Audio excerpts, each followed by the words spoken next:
কন্যাশ্রীতে প্রথমত যখন আমরা স্কুলে পড়তাম সেই সময় আমার বাবা মারা গেছিলেন, তো সেই সময় কন্যাশ্রীটা পাওয়ায় যেটা স্কুলের ফিস দেওয়া বা যদি কোনো স্টেশনারি জিনিস কেনার থাকতো, নোটবুক বা কিছু, সেটাতে হেল্প হয়েছে। এবং কলেজে গিয়েও আমরা যে 25,000 টাকাটা পেয়েছি, যেটা K2 বলি, ওটাতেও আমাদের কলেজ ফিস বা প্র্যাকটিক্যাল ফিস গুলো দিতে খুবই সুবিধা হয়েছে।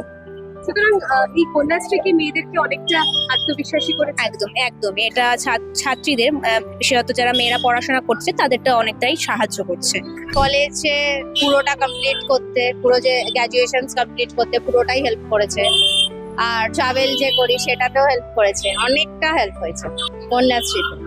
আর যে 10,000 টাকা ওটা দিয়ে ফোন কেনা, ফোনেও বড্ড সাহায্য হয়েছে। হ্যাঁ, K1 পেয়েছি, K2টা এখনো হয়নি, কি হচ্ছে। সুবিধা হয়েছে? ওই পার মান্থ যে টাকাটা দিত 1,000 পার ইয়ারে যেটা পেতাম ওটাই পাই। এখনো K2টা তো আমার অ্যাপ্রুভ হয়নি, কলেজে জমা আছে। জাস্ট টাকাটা পেয়েছি, তো সেটার থেকে যেটুকু যা খরচা করা যায় নিজের ইয়েতে আর পড়াশোনা টিউশনে যেটুকু হয় সেটুকুতে।